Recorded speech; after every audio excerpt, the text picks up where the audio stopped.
So good morning, everybody. As agreed, the topic for today and the topic that we will be covering as far as your writing is concerned is going to be cover letter and how to write a cover letter. Actually, some people have been asking me what is the difference between the cover letter and a letter of motivation or a motivational letter. Well, I would choose to say that when you are applying for a particular university or to a particular program, a short course, and etc., you would normally write a letter of motivation. But when you're applying for a job, the cover letter is what you would normally and usually write. So as I've already indicated, we're going to be talking about cover letter. And actually, in particular, I have chosen to talk about the British style. Not because this is the best one or not because I like it more, just because I consider it to be a more academic as such, though it doesn't really have anything to do with that, but I consider this to be more academic. It is my personal perception, it is my personal opinion and my personal inclination as such. So you might be well aware that every type of writing, including the cover letter, has its own style. And of course, you should follow the style if you want to make an impression. And in this particular case, if you want to get a high score during your exam. So now we're gonna cover this step by step, and I'm gonna show you the way that a cover letter in the British style should be kind of formatted. So we're gonna start with the left-hand corner, and usually what you will have here, you're going to have here your own address in the top right-hand corner. For example, 22 Rocks Lane, like Bristol, something, and etc. And you're also going to have the date. The date can also go on either the left or the right, but if I were you, I would choose to write it like on the right hand corner, and it's, for example, for November, and then we are 2018. I would like to stop here for a while, because when we are talking about writing the date, this can be different again in American and British English, and I would like to make a couple of comments here. So actually, the British people write the date like this. That is to say, they write the date first, then they have the month, of course, with a capital letter, and then they have the date, the year, sorry. But if we kind of try to see the way the Americans do that, in written American English, the month of the date comes before the day and the year. For example, in this particular case, so this is the British style, and if I were to write the date in kind of an American English, so-called, it would be November and 2018. And Americans tend to write it more this way, so that would be November is 11, then they would go for 4, and then they would go for 2018. This is the American style. But if we kind of American style, sorry for this mistake, but if we try to go to the British English, it is going to be 4, then it is going to be 11, then 2018. So pay attention. There is kind of, I'm not saying that this is a huge difference, but you should know that there is certain difference between American and British English. Then, after you are done with your address and after you are done with the date that you are writing this cover letter, on the left hand, you are going to write, it should be a bit symmetrical, so once you are done with this line, you should start the other line from here. So let us imagine that you know the name of the HR, because if you don't, you're going to write it in a different way. But if you know, you're going to write, for example, Miss Helen Kaspersky, or Kasperskich, I don't know. Then you're going to write the department, for example, HR department, and, or I don't know, human resource department, and etc., whatever. And then you're going to write the address, for example, 2 Albinos like Road, London, then something. Oops, what happened there? Albinos Road and something like T8 and 9, and etc. This is when you know the name of the person.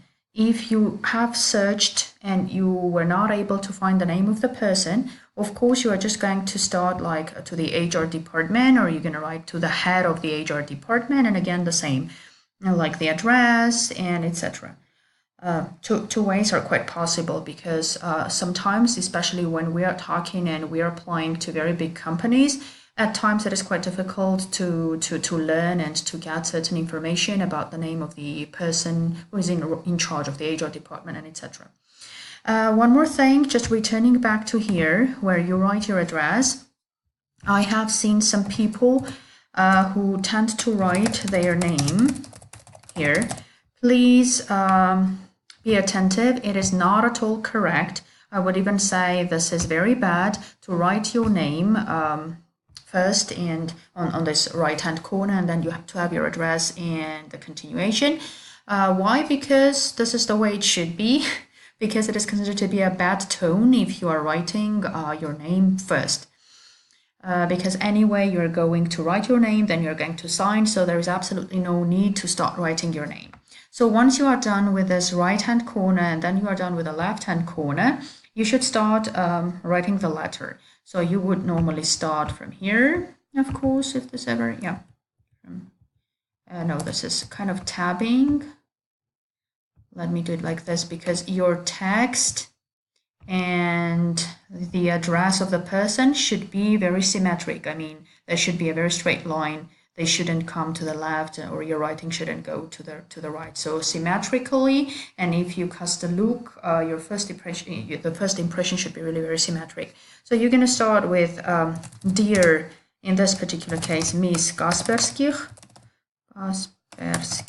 or in case we don't know the name of the person, dear Sir, Madam, if we are not quite sure whether it's a sir or it's a madam.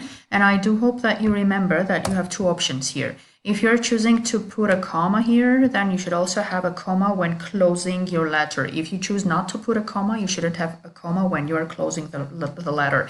If I were you, I would put a comma by all means in order to show that you are good at punctuation. Then we're going to have a couple of paragraphs. I'm not going to write anything, but let us imagine this is going to be our first paragraph, which again should be very symmetric. That is to say, the lines should be very symmetric. They should go in parallel and etc. So paragraph number 1. In paragraph number 1, you would usually explain which job you're applying for and how or where you heard about it. For example, this is going to be, I'm writing to apply for the post of an assistant designer advertised in the Evening Post of 18 April. Please find enclosed a copy of my CV. So usually this is an obligation, because all the employees are interested where you learned the information, and they want to collect data first of all, and second, this is the token of the fact this is more an indication of what type of a person you are, because if you're going to say that I have learned about the advertisement or about the post in a social media website, I'm not saying this is going to be bad, because there are certain companies which would be really very happy to know that you got the information from a website or from a Facebook social media site, Facebook, Instagram, or whatever. But if we're talking about kind of very serious companies who are not even advertising their posts via Facebook, this would not be a very good thing to do, because the impression would not be the one, would not be a very good one. In your application, you should use the word post or position or vacancy. So you cannot say I'm applying for the job of the designer. It's impossible. You're not applying for a job, you're applying for a position. So attention here in order not to blunder, not to make a serious mistake. Okay, this was about paragraph 1. Then when we go to paragraph 2, this is going to be our paragraph 2. And in paragraph 2, you should briefly describe your most relevant qualification or experience. And I'm highlighting it again. So most, let me capitalize it, most relevant qualification Why am I saying most relevant, and why have I decided to underline this a couple of times and to color it into a different color? Because people think that if they write everything that they have, all the qualifications that they have, this will be something terrific. No, not at all. First, because they do not have time to read so many letters of cover letters. Second, if you're applying, for example, like imagine you graduated from 5 universities and you are, I don't know, a designer, then you decided to become a lawyer, then I don't know, a teacher, finally an interpreter, and then you've decided to go, I don't know, to an HR department. And imagine to master in HR. And imagine you're applying for a position of an HR or something in the HR department. If you're going to enumerate that you are good in design, you're a good designer, and then you're going to talk about your experience as a designer, this is going to be viewed as something incompetent because you're applying for a post of an HR or whatever specialist in the HR department. So you shouldn't be talking about your experience in design. This is something insane. That's why I emphasize it once more that you should mention and you should talk about the most relevant qualification that you have. And by saying relevant, I mean relevant to the position you are applying to. This is going to be information that you're gonna have in paragraph number 2 when talking about paragraph number 3. Here you should explain why you want the job and why you think you would be good at it.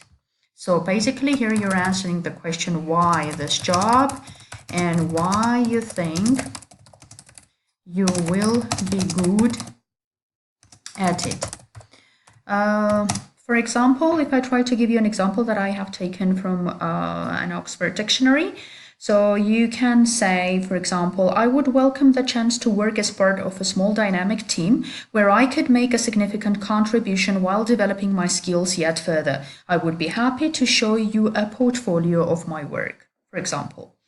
And finally, when talking about paragraph 4, you say how you can be contacted and or when you are available for the interview.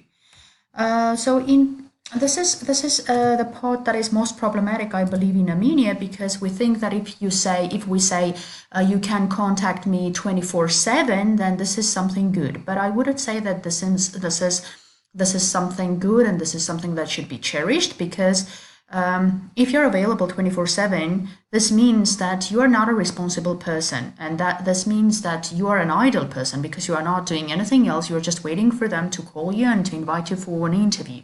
That's not a good thing to do. One possible option could be like, I am available for interview next week and look forward to hearing from you. Or I am available every weekday from, say, 12 o'clock till 3 o'clock, but I wouldn't write from 12 to 3 because you should also take into consideration that there is the lunch time. So when writing about your availability, please be attentive. First of all, not to mention a time that is too early, not to mention a certain time that will be out of office hours, because if you're saying I can be contacted every day from 8 p.m. till 12 p.m. or 12 or 11:50 p.m., this is not normal, because actually you're applying for a job and people are working normal working hours. So why should they stay that long in order to contact you after working hours? So be attentive and think a bit while writing when you can be contacted. So say how you can be contacted and or when you are available for the interview. This is what you will be writing in paragraph number 4.